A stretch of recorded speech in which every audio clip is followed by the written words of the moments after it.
Thank you to the Eastern Connecticut Association of Realtors for the invitation here.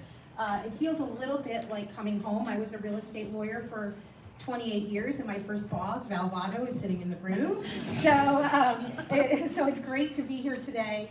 I am the director of the Center for Housing Opportunity in Eastern Connecticut. We recently changed our name to comply with the executive orders out of Washington from the Center for Housing Equity and Opportunity in Eastern Connecticut. That does not change our mission, however. I'm not going to read this to you, but suffice it to say it's in the program. We believe in housing for all, that housing is a human right, and that we need to preserve and protect affordable housing. Our core strategic partners at the center is the Housing Collective, which is my employer. They're based out of Bridgeport. They handle the homeless response system for the western part of the state, so Fairfield and Litchfield counties. In doing that work, it discovered that it couldn't solve for homelessness unless you solve for housing, and therefore the centers were launched.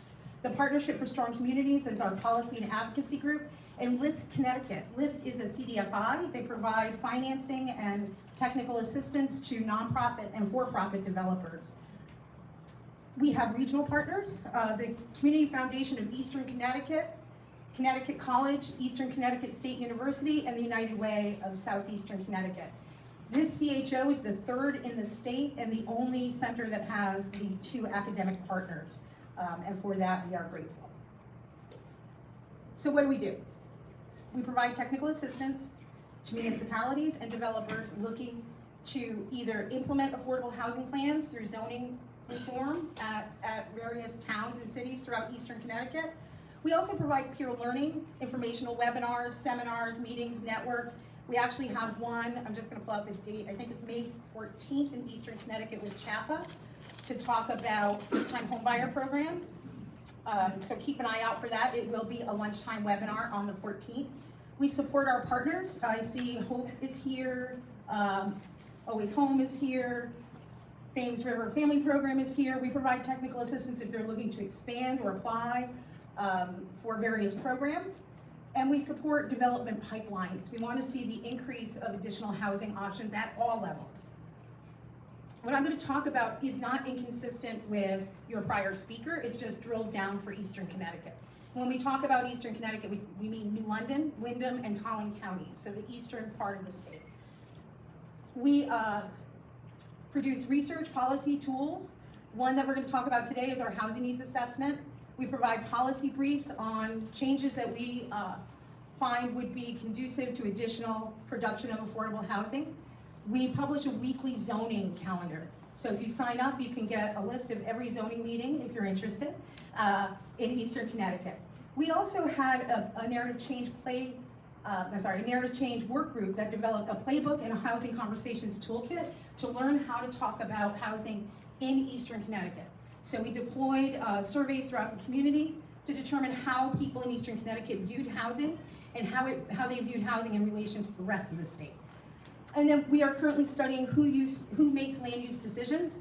We have a database of every planning, zoning, ZBA, all the various land use decision makers in Eastern Connecticut. We will be publishing who sits in those seats and how to get involved in becoming a land use commissioner or decision maker. So, our housing needs assessment. We convened, Eastern Connecticut has 4 councils of government that have towns in Eastern Connecticut. So there's CCOG, Southeastern Connecticut Council of Government, Lower River COG, CREC, Capital Region, excuse me, and I'm missing one. CCOG, Northeast COG, excuse me. And we also convened Sector. Many of you know Sector as the regional economic planning organization in Hartford Healthcare. So all of these parties oversaw the Eastern Connecticut Housing Needs study that I'm going to go through with you. RPA, Regional Plan Association, was our publisher. So, New London, Wyndham, and Tolland counties. So this is completely consistent with the data that you saw on a national level and on the statewide level. This is just for the eastern part of the state. Our population has increased by 10,000, more than 10,000 people. But we've had households increase by 6,000. And there are reasons for that.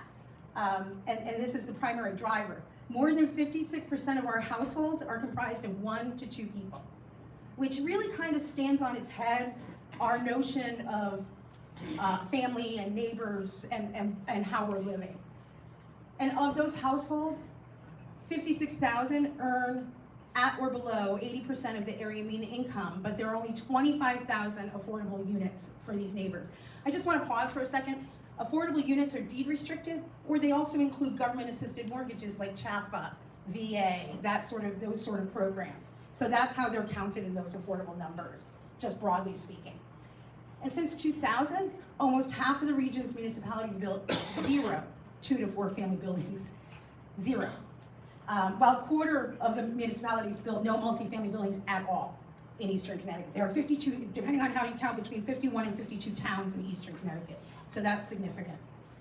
And we do build roughly half of what we built in the early 2000s. And there are 58,000 of us that are living at or below the federal poverty level, or are what we call ALICE households. They're asset limited, income constrained, employed households. That is the United Way's annual publication. Adjusted for inflation, you can see income has decreased while housing costs have increased. So the income has decreased by 5% and housing costs have increased by 15%. And that's across all renters, homeowners, all households. This is what New London County shows us. 60% of the households are 1 to 2 people, but only 40% of the homes are designed with 2 or fewer bedrooms. And as I said, in New London County, remember I talked about that larger number, this is what it looks like for New London County. There's 29,000 households at or below area mean income, and only 14,000 units available for them. And less than 5% of the homes built since 2000 consist of 2 to 4 unit buildings. So we're building wrong. I mean, it appears that we're building wrong. And this is the same data for Windham County, and it's not substantially different. It holds true throughout Tallinn County as well. I didn't cover Tallinn County because it has a different board, but thought it would be interesting to see that it holds true there. So we have fewer people and more households. So you can see here all 3 counties in Eastern Connecticut. The yellow bar is the reduction in population, and the blue bar is the increase in household creation. So you can see there's a definite mismatch. And what is a household? This is what it looks like in graph form. You can see New London County, 29% of us live alone.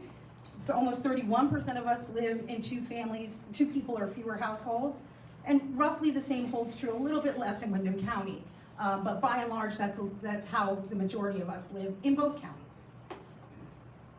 This just shows on the housing needs assessment that you can, if you're interested, you can go into the data tool and toggle your town and compare it to the larger community. Here we show Wallentown and Norwich. And again, these are just 2 Windham County towns, Windham, which includes Willimantic, and Canterbury. Tried to pick kind of more urban areas and a little bit more rural areas to show you that the trends hold true in both places. And where do people live? This is a graph, the orange graph. It should be no surprise to this board of realtors that those are single family detached homes. And New London has about 65%, Windham has about 68% that live in single family detached homes. Again, it's probably 1 or 2 people, but they're living in a single detached. Housing unit types, again, this shows you how you can drill down between Wallentown and Norwich. You can see a discrepancy here between a more what we consider suburban or rural community like Wallentown and one that's a little bit more urbanized like Norwich. You see that there's a 40% swing in people living in single family detached homes, which would indicate that Norwich is a little bit more dense in terms of 5+ unit multifamily housing. And you can see it here too. Windham, which is our urban center, including Willimantic, and Windham County versus Coventry. So you can see density is focused on our urban cores. These are owner occupied versus rented. And I didn't know before I started this that nearly 1/3 of us are renters. Before I started drilling down, nearly 1/3 of us are renters here in Connecticut, which I think surprises a lot of people. Population trends in terms of age, we're getting older. There's no other way around it. You see a decrease in school age population all across Eastern Connecticut, all across Connecticut, and an increase in age. These are the population trends for New London and Windham County. You can see our bars are really kind of large post 50, right? We have a very highly weighted older population compared to the younger populations. Our graphs just go off the charts. We have seen an increase in annual employment across Eastern Connecticut. A lot of that has to do with accelerated hiring at EB, as well as continued growth at both tribal nations. Who is ALICE? These are folks that are asset limited, income constrained, employed, and you can see this displays the New London County households by every town, same with Wyndham. And you can see that we have, I just don't want to misspeak, but New London, right here, has more than 50% of its households either living in poverty or are ALICE. And and when you drill down into those numbers, the vast majority of the people in ALICE population are single female-headed households. But there's enough affordable housing, right? Right, so you can see Groton, New London, Norwich tend to lead the way in Eastern Connecticut, and again, our urban core in Wyndham leads the way, but there's simply not enough affordable housing. Many of you are familiar with the statute 830G. 830G is an articulation of an ideal that a community would have 10% or more affordable housing stock. And again, that includes deed restrictions and mortgage products. You can see the vast majority of the communities between New London and Wyndham counties do not reach the 10% threshold, which gives rise to a developer claiming the remedy under 830G. So I just want to pause for a second. Some people think 830G is a mandate. It's really a developer's remedy. It's not a housing policy. It allows a developer to go in and say, you don't have the aspirational goal, and therefore suspend zoning and the like so we can build affordable to meet that goal. But if that's all it is a remedy. Not a surprise. You can see Tolland and Wyndham counties had more of an increase in the median single-family home price. Again, consistent with your prior speaker. Now, this shows households that are paying more than 50% of their income on housing. And I just, for the back of the room, that's the 10%. So anything, they're all paying 50% more of their income on housing costs. And when we talk about housing costs, we talk about if you're doing mortgage, principal interest, taxes, and insurance. We've seen steep escalations in both of those latter categories. This just shows transportation costs. It just goes to quality of life, how much and how long you have to commute to get to where you need to go, and what it does to your pocketbook. Our annual transportation costs are very high, which again underpins an argument that there should be more planning closer to transit centers so that we don't see this high level of transit cost. These are the housing cost burden households by income. I want to pause a second. Many of you know that area mean income is not wages. Area mean income includes interest, dividend payments, things that are earned outside of work. So area mean income is a measure of just that, all of the money that's in the area and the mean of that. So here, 0 to 30% of area mean income in Eastern Connecticut. Who are we talking about? People that are on Social Security only, small pensions, people that are on disability pensions. Those tend to be people that are in the 0 to 30% of area mean income. And you can see that we have more than 20,000 households that are cost burdened. They're paying more than 50% of their income toward housing. And the same, you see the same problem in the 30 to 50% and 50 to 80%. It also affects people at 80 to over 100% area mean income. There are, between the two, nearly 6,000 households paying more than 50% of their income on housing costs, and therefore our housing cost burden.